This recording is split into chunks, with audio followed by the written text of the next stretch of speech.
Et bonjour à tous et bienvenue sur Vision Crypto en ce 3 février 2025. Alors ce matin, comme tout le monde, je me lève et je vois un véritable carnage. Mon wallet a pris extrêmement cher. Je pense que le vôtre, c'est exactement la même chose. Ce début de février nous épargne strictement rien. Et dans cette quotidienne, on va essayer quand même de voir les côtés positifs de ce carnage parce que oui, il y en a, vous allez voir qu'on a atteint des zones clés. Et je ne dis pas que ça y est, on a terminé la chute, qu'on ne pourra pas aller plus bas parce qu'on peut toujours aller plus bas sur le marché. Mais on va faire un point sur la situation. Allez, c'est parti.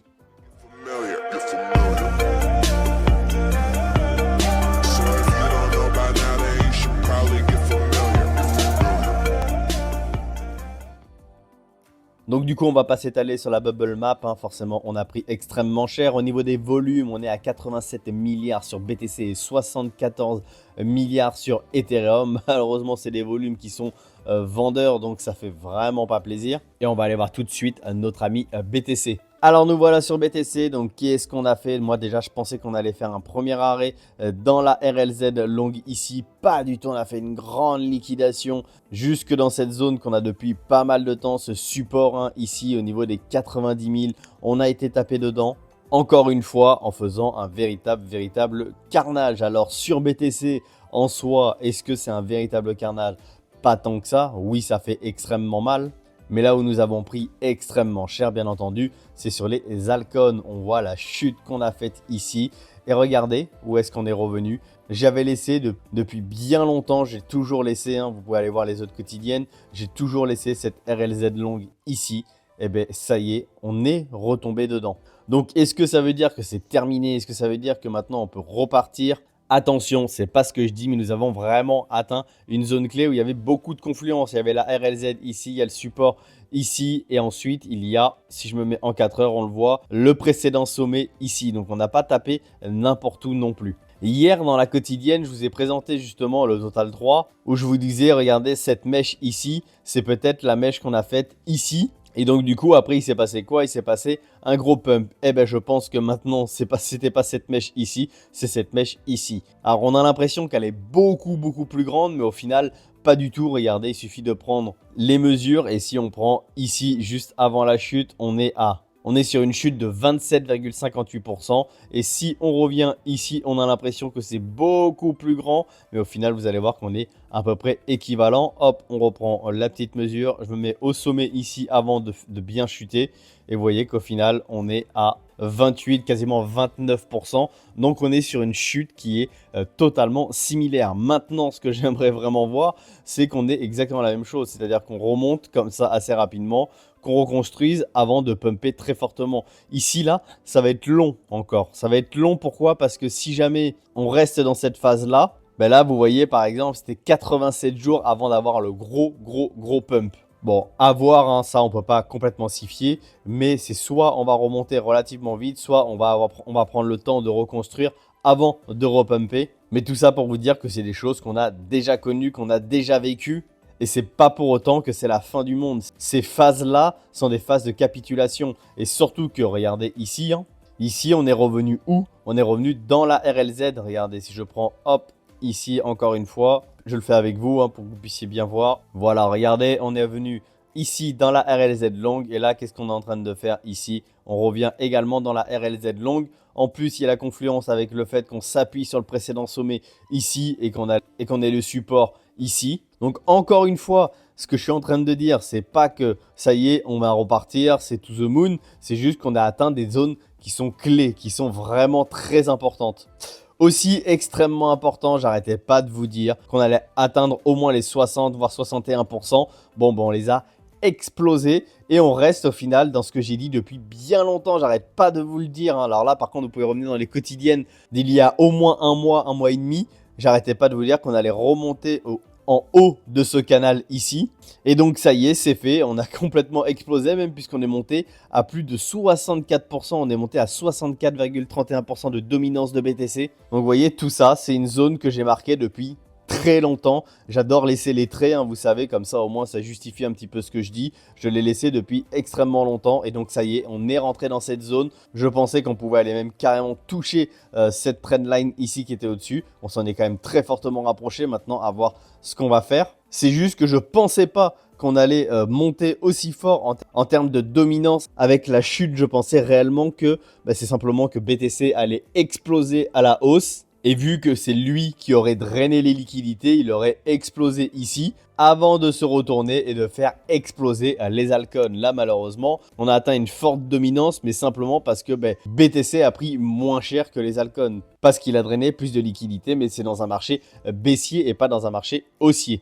Bref, de toute façon, il ne faut pas oublier qu'à un moment ou un autre, la dominance va se retourner. Ça, j'ai toujours cette conviction-là. Et elle ira où? Elle ira dans les altcoins qui sont pour le moment en PLS. Une autre donnée que j'arrêtais pas de vous dire aussi, c'est qu'il faut que les gens aient peur. J'arrêtais pas de vous montrer le Fear and Greed. Et bien le Fear and Greed, aujourd'hui, ça y est, on est enfin passé dans la peur. Et j'ai envie de dire heureusement, hein, vu ce qui se passe quand même, parce que celui qui n'a pas quand même un peu peur, c'est pas être courageux au bout d'un moment, c'est de l'inconscience. Quand on a de l'investissement, quand on commence à être relativement exposé à ce marché, forcément qu'on a peur. Et je n'ai absolument aucun problème à le dire. Forcément que je ne suis pas à l'aise également quand j'ouvre mon wallet et que il a complètement saigné, forcément que je ne suis pas à l'aise en voyant ces chiffres-là. On pourra vous dire n'importe quoi, on pourra vous dire qu'il faut avoir des convictions, on pourra vous dire qu'il faut y croire, que le bull run est devant nous, avoir toute la positive attitude du monde, forcément que c'est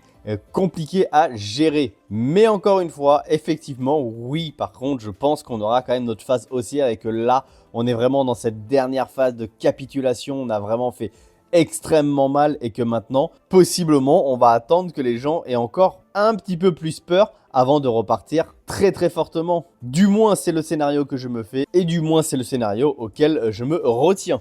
Donc, vous avez vu quand même pas mal de confluences, hein.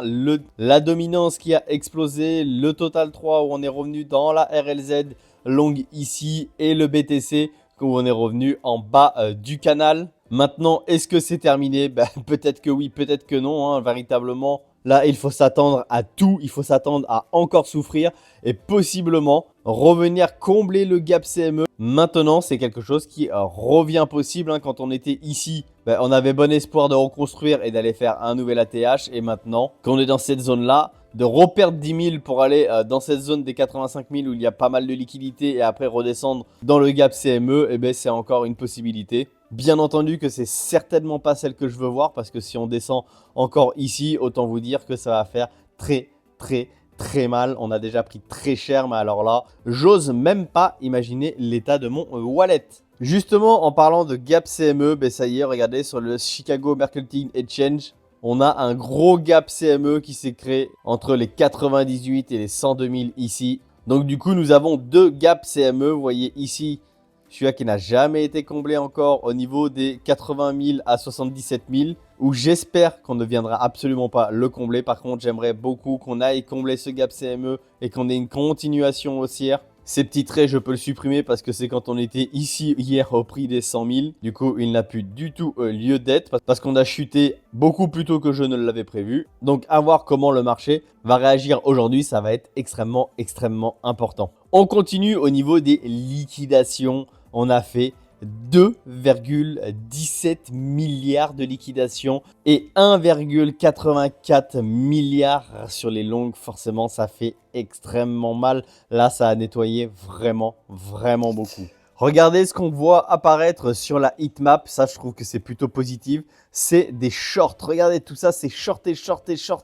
Tout est shorté à fond. Là, vraiment, c'est beaucoup shorté. Alors ça, je vous dirais que c'est quelque chose de plutôt positif. Regardez, même Phil, il est shorté moins 121%. C'est énorme. Là, tout est vraiment énormément shorté. Et ça, je trouve que c'est extrêmement positif. Pourquoi? Parce que si tout est shorté, on peut faire un méga gros short squeeze. Donc là, j'essaie pas de vous donner de l'opium, mais vous savez très bien que le marché veut faire l'inverse de ce qui se fait. Donc si tout le monde se met à shorter ici, probablement qu'on ira faire une grosse poussée pour liquider tous les shorts. Et là, on voit vraiment que c'est extrêmement shorté, hein, vraiment beaucoup. Donc, ça va être important de suivre ça. Voilà la team, je sais que c'est une quotidienne qui n'est pas forcément très joyeuse. Ben oui, en même temps, il y a du sang sur la map, il y a vraiment beaucoup de sang. La seule chose que je peux vous dire, c'est que si vous croyez toujours en ce bull run, ne vendez pas à perte. Attendez encore une fois, soyez encore une fois patient. Le marché n'est absolument pas votre ami, il est là pour vous faire perdre de l'argent. C'est extrêmement compliqué, oui, et ça l'est totalement pour moi aussi. Mais je reste focus sur mon objectif. Je me suis dit que février, mars, avril, mai, c'est là où les marchés sont censés exploser. Je me garde cette target là.